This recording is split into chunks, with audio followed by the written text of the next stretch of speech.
There was no music when she stepped into the building. No camera cut.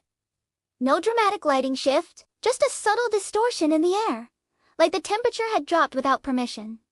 Steven Seagal's daughter did not arrive with spectacle. She arrived with weight. The kind that presses down on the lungs before anyone understands why breathing suddenly feels difficult.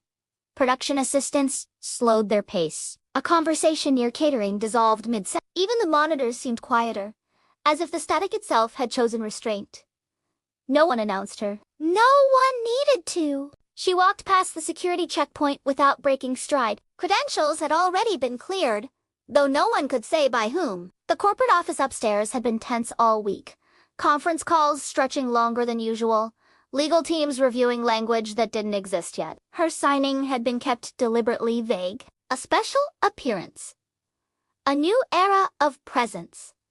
Carefully worded statements designed to reveal nothing.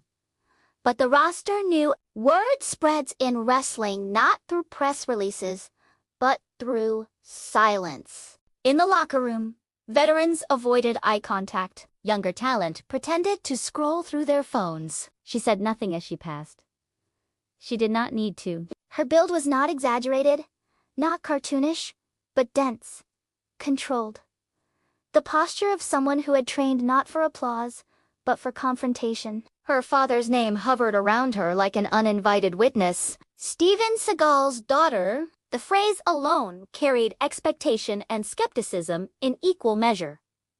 Nepotism, some whispered. Liability, others thought, but none of that explained the feeling. Upstairs, executives debated optics. They spoke in risk assessments and quarterly projections. They discussed social media sentiment analysis, brand alignment, sponsor comfort levels. They worried about headlines. They worried about the narrative turning hostile. Because the truth was simple.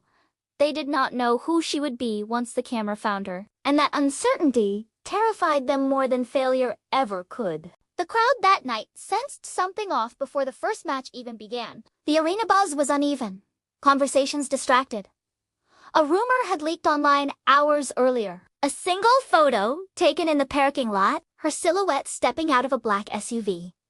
The image spread across platforms within minutes. Fans argued in comment sections.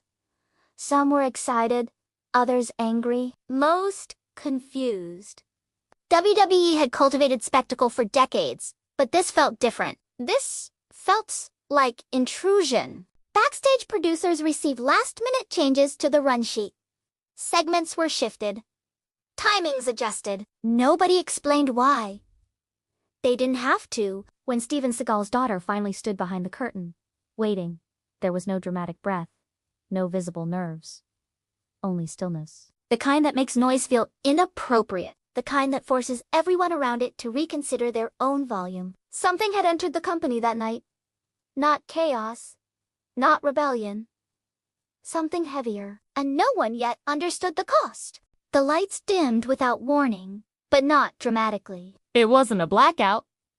It was a hesitation. A flicker long enough to fracture rhythm. The commentary desk went silent mid-analysis, instructed through headsets to stall without explanation. In gorilla position, producers exchanged glances that felt less like coordination and more like surrender. Steven Seagal's daughter stood inches from the curtain, breathing slow, measured, unhurried. She did not bounce. She did not stretch. She did not feed off anticipation. She absorbed it. The crowd began to murmur. Not a roar. Not boos. Something uncertain. Screens around the arena flashed her name without graphics, just stark white text on black. No slogan, no tagline, no promise. The simplicity unsettled people more than spectacle ever could. When the first step through the curtain finally happened, there was no explosion of pyro, no triumphant score, only the sound of thousands realizing they were looking at something they hadn't prepared themselves to process. She walked to the center of the stage with deliberate restraint. Her expression was unreadable, not because it lacked emotion, but because it withheld it. The camera zoomed closer than usual, searching for something to interpret. There was no smirk, no glare, exaggerated for effect. Just focus. The kind that does not seek approval, the kind that calculates. The paralysis spread slowly. Fans who had come for routine drama felt something heavier settle over them. Wrestlers watching on monitors backstage shifted uncomfortably. A top champion muttered that this was unnecessary. A mid-card talent quietly wondered if their television time was about to disappear. This wasn't just a debut. It felt like displacement. Corporate executives in their skybox seats stopped discussing metrics and started discussing control. Because control is what keeps a wrestling brand safe. Predictable villains, manageable heroes. Story arcs that resolve cleanly. But Steven Seagal's daughter did not project a narrative arc. She projected permanence. The idea that she wasn't visiting the system, but altering it. Social media detonated in confusion. Clips of her entrance looped endlessly.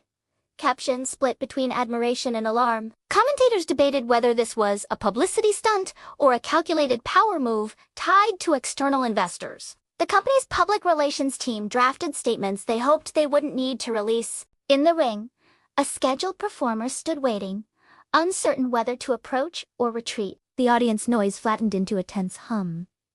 No chants. No sing-alongs. Just observation. She stepped between the ropes with the same measured control. The ring ropes dipped slightly under her weight, a subtle but visible shift.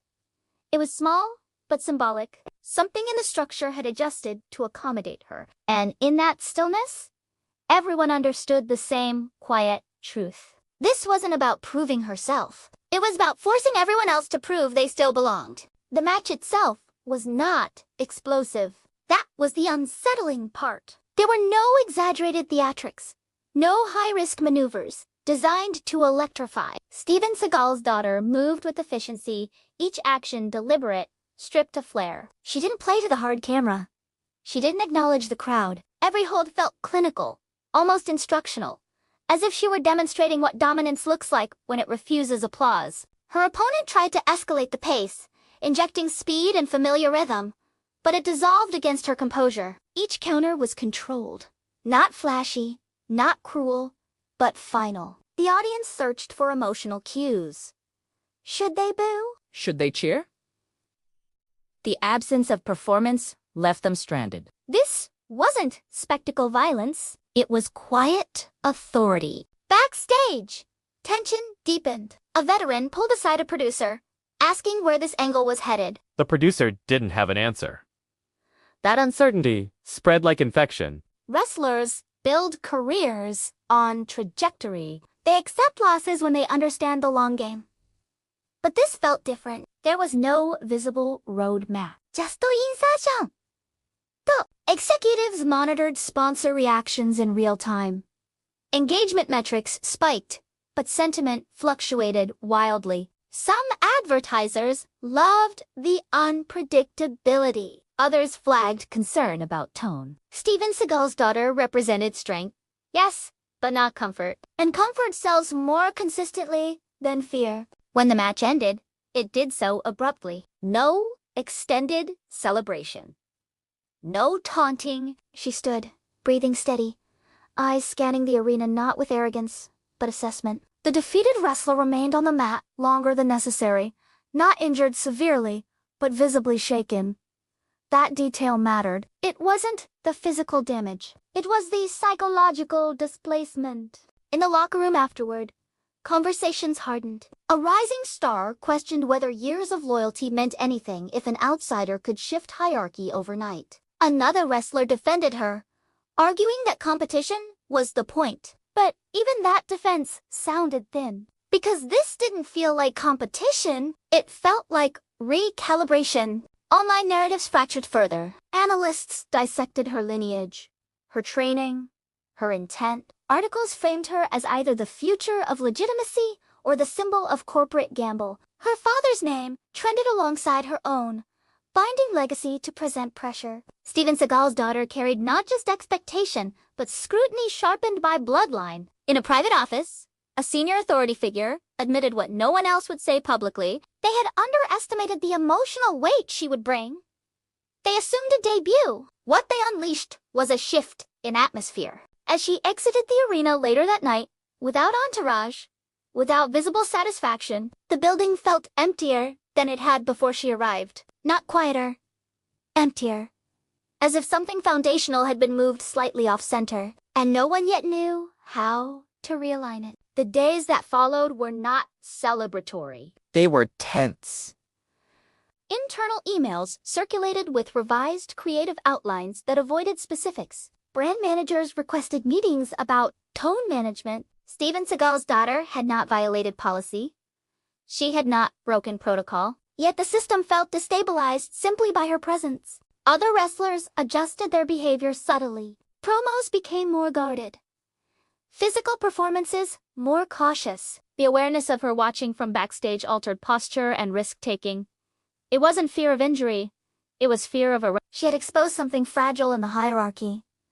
The illusion that tenure guarantees security. Media interviews turned probing. Journalists asked whether her arrival was a strategic power play influenced by outside investors connected to her family. The company denied it carefully, using language that avoided full commitment. That hesitation fueled speculation.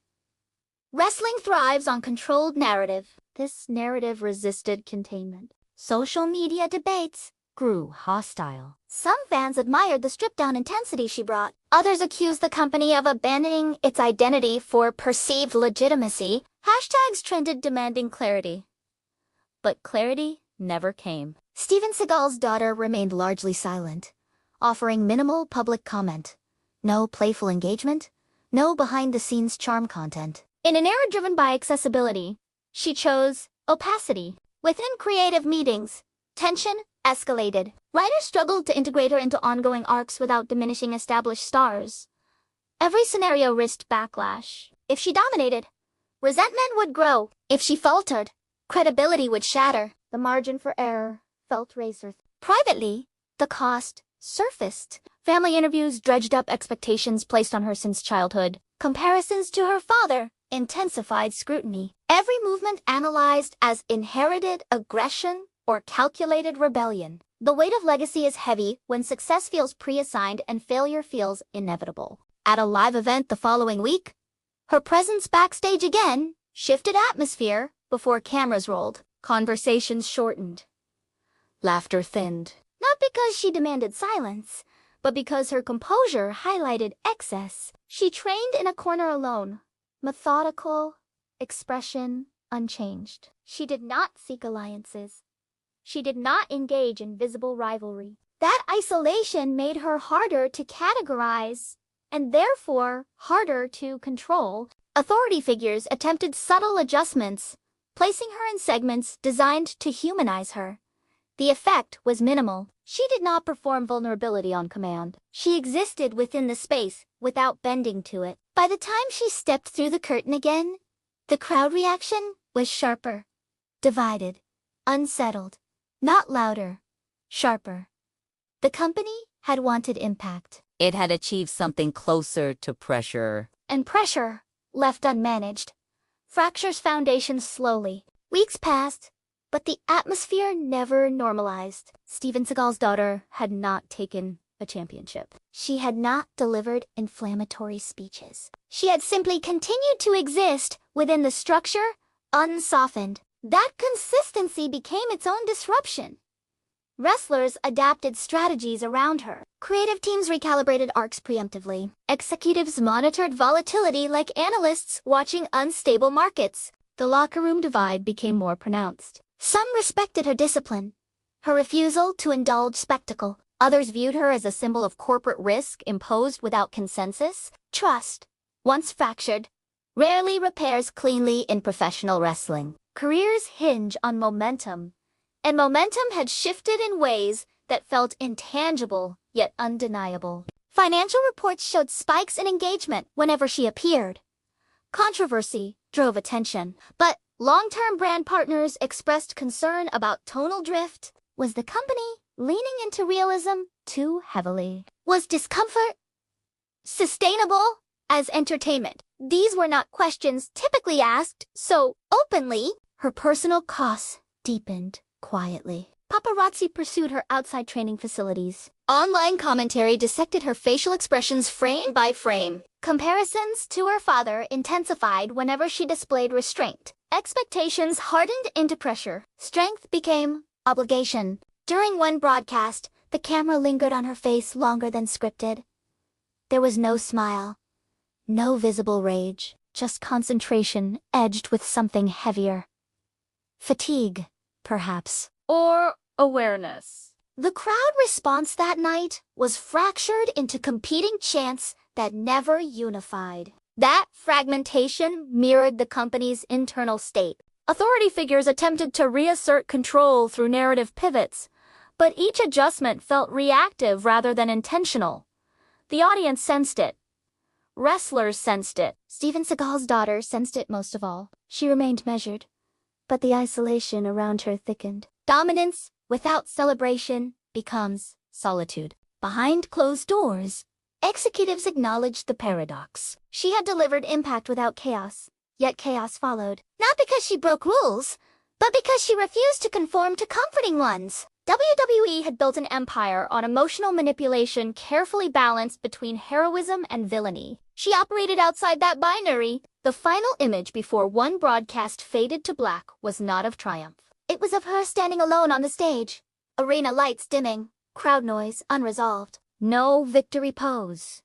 No dramatic exit. Just presence lingering longer than expected. The company had wanted it had invited disruption. It had signed legacy, believing it could manage perception. Instead, it unleashed a presence that forced everyone to examine their fragility within the machine. And as executives prepared for another quarter, as wrestlers laced their boots questioning longevity, one uncertainty remained heavier than all the rest. What happens when dominance doesn't seek approval, and the system built on approval cannot absorb it?